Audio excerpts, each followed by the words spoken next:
Friends, today is a very exciting day here on the Old Show, and that's really for two reasons. Number one, over the past 6 years, I have not been shy in admitting to you that I have perhaps an unhealthy affection for cars built in a shed in the southeast of England that are otherwise known as a Lotus. Now, that is to say that I have an unhealthy affection for British cars.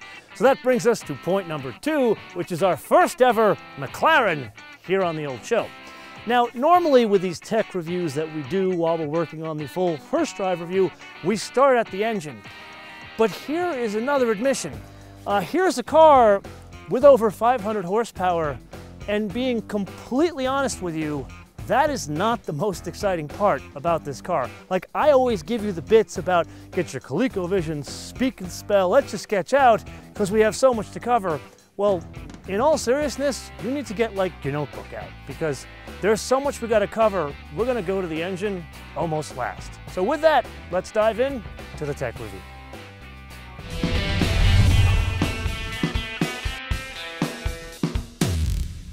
So I know I'm incredibly excited for our first ever McLaren here on the show, but what McLaren is it? Well, this is the entry-level McLaren, if you could call it entry-level, the 570S. But even though it's entry-level, we have to start at the aerodynamics because for those of you that have been living under a rock for, say, 40 plus years, McLaren, well, they're probably the preeminent race car constructor in the world. So aerodynamics kind of plays a big role here. And really where you need to focus is down here. You see, this thing here, normally, you know, I'm a design freak. I go on about this stuff, and this isn't just like designed to make it look cool. There's actually 4 jobs going on here. To channel the air, A, around the side, B, underneath the car, C, over the car, and D, downforce. So if you look over there, this is kind of like layered in the front here. You got the aluminum over there, and basically on either side channels the air around the car. Then here, this carbon fiber channels the air into one of the radiators. Then this piece here, or basically the way these are sandwiched together, it channels the air either above the car or below the car. But then this, probably the most interesting, is providing downforce on this piece of carbon fiber here. Now, where does the air go after all of this channeling? Well, that's to the side. Now, full disclosure, I am not a fan of orange, but this Ventura orange, it is optional. Santa Maria Madre de Dios. You have no idea on screen what you are seeing. It does not do this color justice. But really the point here, it accentuates these tendons. That's really what these things are called here. And you would think the air goes here first. Actually, there's 2 other stops before the tendons. Up front here, there is a wheel lip that is cleverly hidden behind this piece here that channels the air around the wheel. These are star wheels, diamond star wheels, and they are finished in stealth gray. So that hands the air around the wheel to the front of the tendon, but while it's going on this part of the tendon, there's this mirror. Now you're probably thinking, the mirror is unusually high, and that's what I thought when I first got in the car because it's the first thing you notice. But really, there is a reason, much like the front, this has 3 jobs. Job number 1, it's a mirror. Job number 2, it channels the air around the car in a specific way. And job number 3, believe it or not, cooling. By channeling the air around the mirrors this high, it gets more air into the radiator back there, so it improves cooling like 2%. It's like that kind of detail that a race car, an F1 constructor actually goes after, even in the street cars. Then we get back to the tendon here, and as it opens up, it channels more of the air into the radiator. And notice, once again, this aluminum here is layered on top of the carbon fiber. Now this specific one, this has more carbon fiber. This is optional here, but there's still a tendon no matter what this is fitted as. Then the air goes over into this area. And what we have here is a bit of a departure, somewhat away from British supercar design into French architecture. This piece here, a flying buttress. We've seen this before on Ferraris, classic cars, and the occasional Gothic church. And this, like everything else, has multiple jobs. Job number one is to route the air over the flying buttress into the rear of the car. Job number two is to route the air through the flying buttress also to the rear of the car. But this part works in conjunction with the roof, at least the shape of the roof, specifically this concave backlight here. And then once the air gets to this engine cover area, and just as an aside, this doesn't open. Apparently the folks in Woking don't want you working on your own McLaren or even showing the naked engine to your friends. This piece opens here, but you'd have to get a couple tools out to get this whole thing open. But notice this like mesh thing here. What this does, it acts as an extractor for the hot air from the engine, but then you've got this air coming through the flying buttress, like this ram air. Notice the old Pontiac reference there. That provides some cooling to the engine, but these two working in conjunction provide some downforce. Follow me thus far? Now let's press on. Now once the air culminates at the rear of the car, that's where it gets to the more pedestrian, if you could even call it that, aerodynamic technologies of a spoiler and a rear diffuser. But really all this works because of how the car is constructed. Now if you are familiar with other McLarens, they are generally made out of exotic materials like carbon fiber, composites, and I think in the case of the P1, frankincense and myrrh. But really, this has different aspirations. This is going to be the volume McLaren, if there is such a thing. So what they've done is they've changed out the body panels to aluminum. Now, do you remember when me and Gene and I looked at the then updated 2012 Bentley Continental GT, we looked at the fenders, or what they call the wings. And they had this amazing sharp crease down the side of the fenders. And they've done that through a process called superforming. And now let's think about the history of how you can shape aluminum. You can go back to like the Aston Martin days where you put like aluminum over like some sort of like wooden thing and you use a hammer and you bang out the thing to shape whatever you want. Or you could have like a jig and have a machine do it for you. Well, superforming is taking the aluminum, heating it up, and then shaping it into anything you want. So you get like this exotic organic type look here, or the look of the flying buttresses here, or in the case of the Bentley, the sharp crease. And this is more of like a tool for designers, but the engineers at McLaren, well, they decided to take some liberties as well. And that's where we get into a very interesting number. 2895, that's what this car weighs. Now as a Lotus guy, I love that number. It's like 300 pounds lighter than most other cars we've driven that are kind of in this area. So that's like a solid 10% reduction. And they do that through this superforming thing. So what they've done is they've layered the body panel. So take a look here. You've got some composites here, the aluminum panel here, but notice it's not one piece of aluminum or one piece of composite.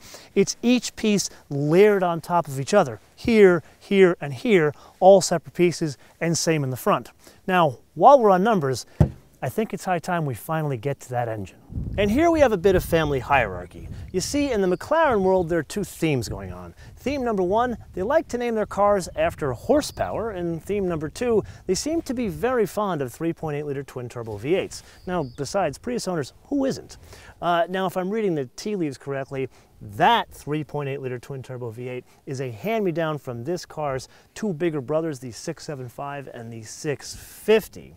But if you were to talk to a McLaren engineer, they would probably say, oh no, that is the M838TE, and there are 30% different parts in there. Okay, that's all fine and good, but what are they? Well, the exhaust manifolds, they are equal length now. And we have to think about the purpose of this car. This is supposed to be a daily driver, if there is such a thing as a daily driver McLaren. So they've tried to improve drivability, and I gotta say, I've been driving this thing a couple days now, and believe it or not, the fuel economy is not awful. Like the EPA rates this thing for 19 combined, so it actually skates gas guzzler tax in the US. Now we've talked about this theme in other like supercar films like with the Ferrari, where they've gone down on displacement to skate displacement tax, kind of the same thing here, why this is 3.8 and not over 4 liters.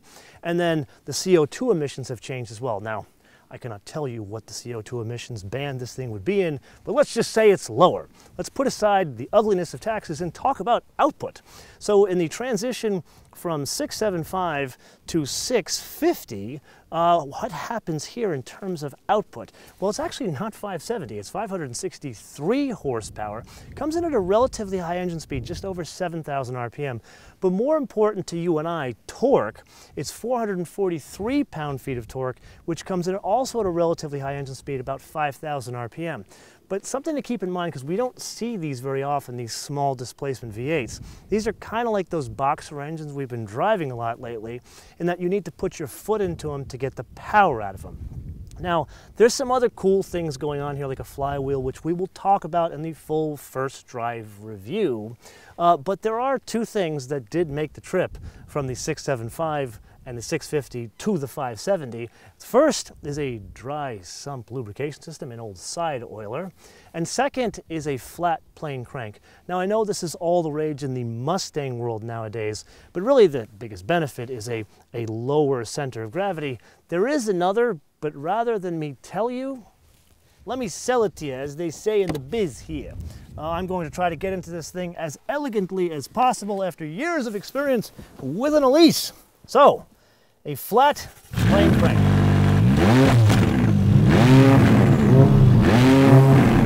That is something wonderful. Let's just say my neighbors, none too pleased. They are very much looking forward to a Nissan Titan diesel pickup truck turning up next week. But while we're here, we need to go over this transmission. It is a 7-speed twin clutch setup. We'll spend more time talking about this in the full first drive review.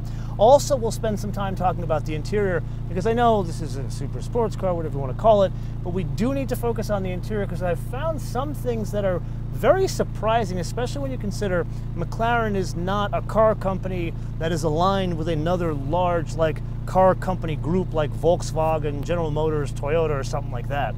But while we're here, we do need to get on to driving dynamics, and actually that has everything to do with this sill here.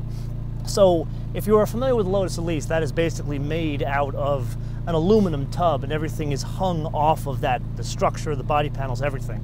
Same kind of deal here, and the 675 and the 650, but instead of aluminum, they are carbon fiber. Now this one has been changed because the sill is actually lower, and the whole idea is they're trying to make it more usable on a daily basis. The tub itself actually is only 165 pounds. Now let's shut this thing off, because we need to focus on some other driving dynamics bits. So getting out, not quite as elegant as getting in, but back to that tub.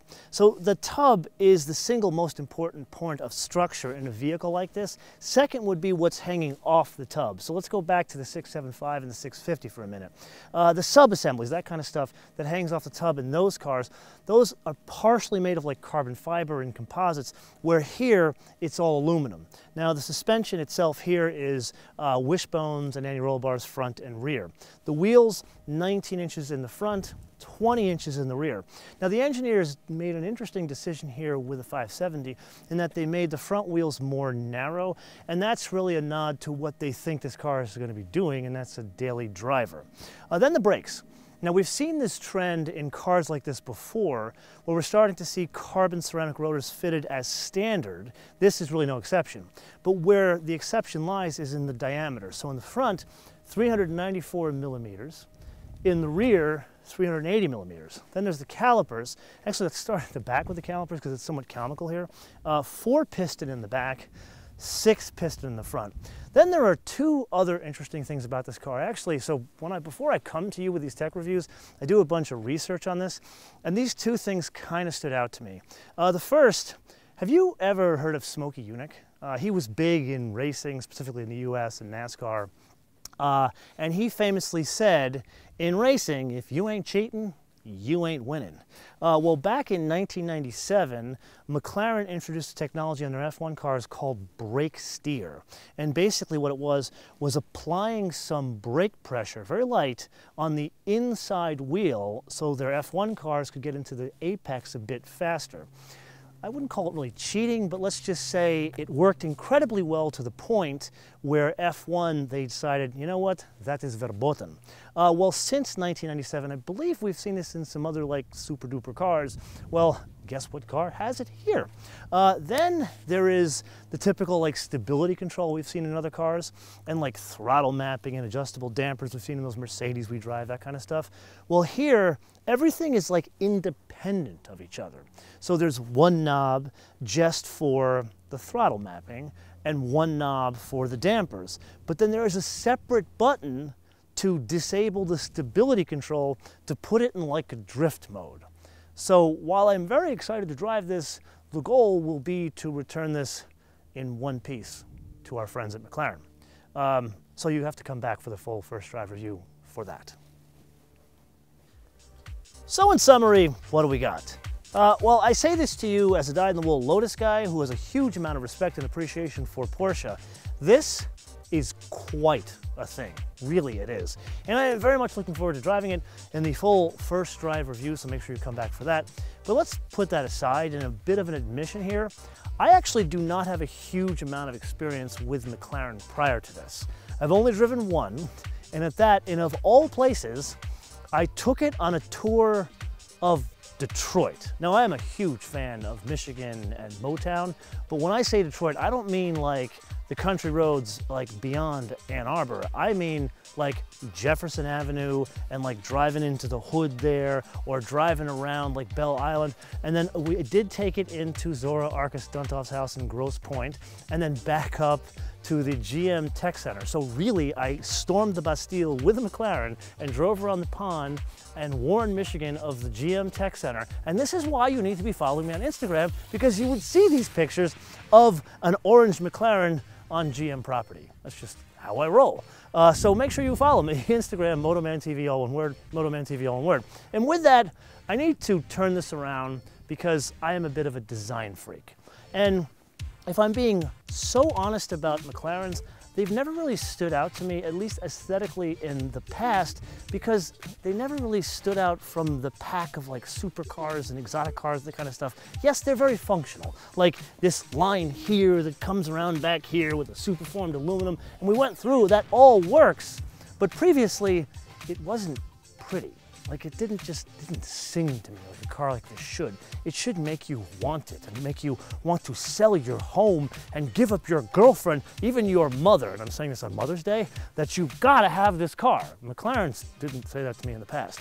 But I did take this to Supercar Sunday this morning and parked it next to a 675 LT. And God's honest truth, I think this is a prettier car. No doubt in my mind about it. The proportions are right. When I saw it, when they released it in New York, I was like, man, that is a damn good looking car. But I am only one man. So I'm going to turn this around to you as a question.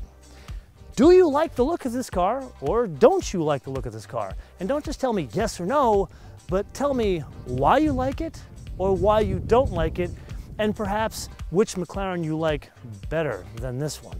And you know what, for good measure, let me know if you've had a McLaren in the past and what region of the world you live in. Let me know in the comments below or via our social media, MotoManTV, all one word, MotoManTV, all one word, Facebook, Twitter, and Instagram. And with that, I want to leave you with two things. Number one, make sure you download our fancy new mobile application, which you can download for free at Apple iTunes and Google Play.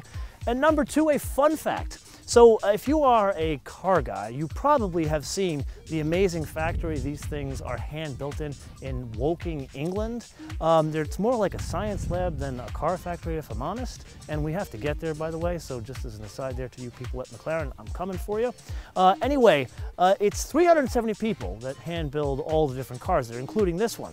But the question is, how long does it take to build one of these? The answer, 188 hours. And until I see you on the full first drive review, bis später.